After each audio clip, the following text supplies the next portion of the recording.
Bonjour à tous et bienvenue sur boursicoté.com pour cette nouvelle analyse technique du CAC 40 en point intraday avec une configuration qui reste haussière puisqu'au moment où je vous parle le CAC 40 continue à progresser, le gain n'est pas énorme actuellement mais on est toujours ici sur une dynamique haussière qui confirme donc la rupture de la zone des 7725 points. On peut voir d'ailleurs au passage que suite à la rupture donc dans la journée d'hier en intraday, eh bien cette zone s'est bien imposée ici en tant que support. Donc on reste dans la même dynamique actuellement au niveau des indicateurs techniques. C'est positif plutôt là sur les histogrammes du MACD, même si on sent une certaine stabilisation. Le RSI continue à évoluer en direction de sa zone de surachat. C'est plutôt positif là aussi. Les volumes sont assez équilibrés en ce moment. Donc pour l'instant, on est sur ce constat. Au niveau du palmarès des valeurs, eh bien, nous avons de belles hausses actuellement, à l'image de Téléperformance, plus 1,7%. AXA plus 1,4% et puis derrière quelques valeurs autour de 1% comme Carrefour, Accor-Hôtel, Thales, Stellantis ou Eurofins Scientifique.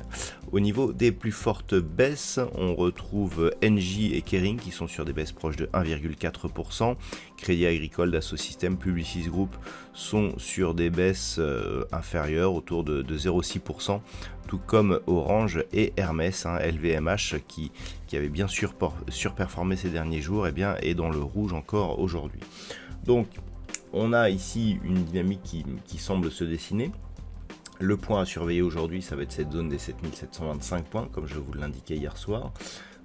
Malgré tout, même si on marquait ici une cassure, la moyenne mobile 20 exponentielle qui a déjà agi comme support ici suite à cette inversion de dynamique, eh bien, pourra éventuellement arrêter le mouvement de consolidation s'il se mettait en place. Donc on peut considérer qu'une moyenne mobile qui devrait aujourd'hui osciller entre 7670 et 7690 points, eh bien, devrait agir comme support dans le cadre d'une phase de consolidation. A l'inverse, tant que l'on reste donc au-dessus de ces zones, tant que 7725 reste support, on peut parier vers une poursuite du mouvement. Je rappelle que nous avons une zone de neutralisation ici entre cette zone des 7725 et 7855 points. Donc la zone médiane se trouve approximativement sur cette zone horizontale des 7800 points. Le fait de repasser au-delà de cette zone nous ferait passer dans la partie positive de cette zone de range. Donc là on est dans une phase de neutralisation, donc on s'est éloigné de la zone de danger que nous avions ici qui pouvait, j'irais, anticiper une reprise d'un mouvement baissier.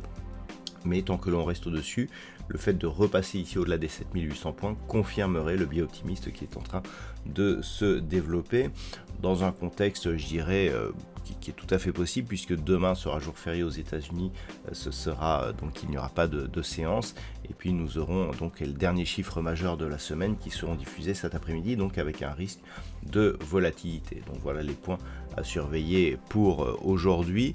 Effectivement, d'un point de vue macroéconomique, alors, au niveau de l'Europe, ce matin, eh bien, nous avons eu les chiffres du PMI au service en France qui se sont révélés légèrement supérieurs à ce qui était attendu.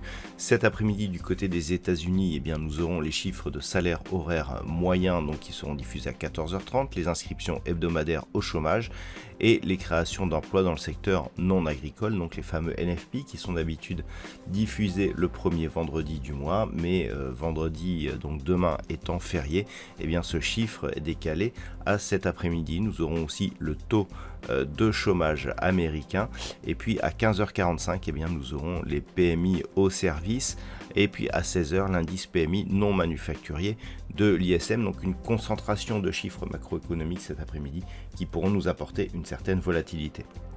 Voilà donc ce que l'on peut dire pour la séance d'aujourd'hui. Je vous souhaite de passer une bonne journée. On se retrouve à partir de 14h pour un trading live, donc comme chaque mois, pour couvrir donc ce fameux NFP et sinon dès ce soir pour toutes les autres analyses techniques du site boursicoté.com.